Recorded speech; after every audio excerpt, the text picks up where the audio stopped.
పెద్దశంకరంపేట పాత బస్టాండ్ వద్ద నుండి మార్కెట్ కు వెళ్లే దారిలో రామన్న చికెన్ సెంటర్ వెనకాల నుండి డ్రైనేజీలు చాలా దుర్గంధంగా మారాయి. పెద్దశంకరంపేటతో పాటు పలు కాలనీల్లో చాలా చోట్ల ఇలాంటి డ్రైనేజీలు ఓపెన్ గా కనిపిస్తున్నాయి. దోమలు, పందులు స్వైర విహారం చేయడంతో దుర్గంధం వెదజల్లడంతో ప్రజలు అనారోగ్యానికి గురవుతున్నారని అన్నారు. ఎన్నిసార్లు సంబంధిత అధికారులకు దృష్టికి తీసుకువెళ్లినప్పటికీ పట్టించుకునే నాదుడే లేదని స్థానికులు వాపోతున్నారు. వ్యాపారస్తులకు చాలా ఇబ్బందికరంగా ఉన్నదని తెలిపారు. ఇప్పటికైనా ప్రజల బాధను అర్థం చేసుకుని సంబంధిత అధికారులు తక్షణమే చర్యలు చేపట్టాలని స్థానికులు కోరుతున్నారు.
ప్రియాంక కాలనీ మెయిన్ రోడ్ దగ్గర ఉన్న మోరి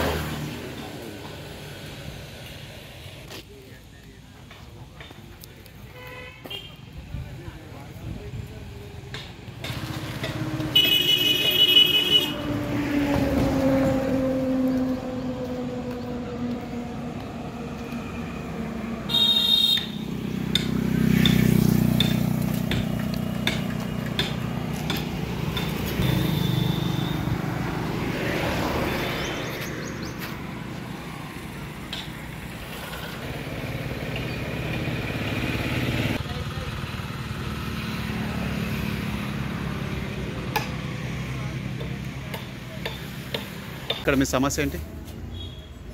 మంచిగున్న మోరీని మొత్తం ఖరాబ్ చేసేది. ఇది ఎన్ని రోజుల నుంచి జరుగుతుంది? మంచిగా అది ఇప్పుడు ఎలక్షన్ కన్నా మొదలు 8 నెలల నుంచి ఇదే బాధ.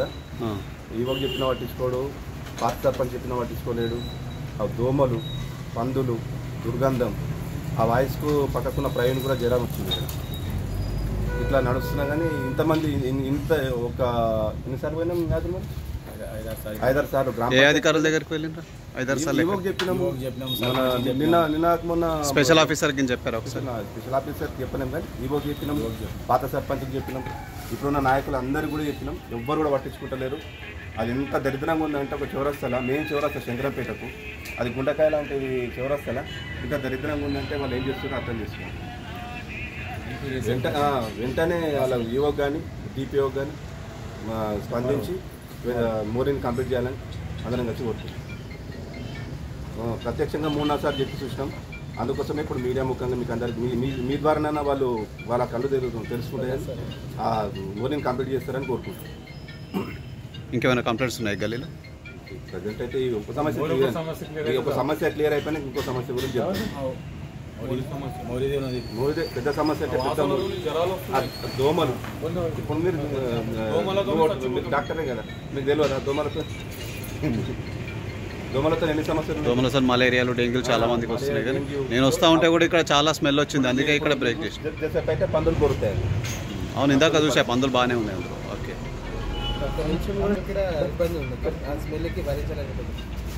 ఏం పేరు మీది? మొహమ్మద్ ఖాదీర్ నా పేరు. మీరేం చేస్తుంటారు? నాది మటన్ అండ్ చికెన్ షాప్ ఉందన్న ఇక్కడ. ఈ షాప్ ముంగట మోరీ వదిలేసారు సార్. ఇది అసలు ఎవరు పట్టించుకునే నాదుడే లేరు ఇక్కడ. అసలు ఈ దుర్గంధం అన్న వాసనతో మేము జ్వరాలతో రోగాలతో చచ్చిపోతున్నాం. మళ్ళీ దోమలు అయితే విపరీతం. నిలబడానికి వచ్చిన కస్టమర్లంతా ముక్కు పట్టుకొని ఇక్కడ మటన్ వాసన ఏం వాసన అని మా మీద కంప్లైంట్లు చేస్తున్నారు. ఇది వాసన భరించలేకపోతున్నాం. మళ్ళీ రోగాలు వచ్చి మా ఇంట్లో 2 హాస్పిటల్లో ఉన్నారు. ఇది ఎవరు పట్టించుకునే నాదులు లేడు, సర్పంచ్ లేడు, ఈవో లేడు, మండలి నుంచి కూడా ఏం రెస్పాన్స్ లేదు, ఎవరితోని ఏం రెస్పాన్స్ లేదు. ఇది అసలు ఇది ఎవరు పట్టించుకునే అర్థమవుతలేదు. మీ ద్వారా మేము తెలియజేసుకుంటున్నాము. ఈ ముఖ్యమైన మా నేతలకు మళ్ళీ తొందరగా చేస్తారని మా ఆశ ఉందని మేము చెప్పుకుంటున్నాం.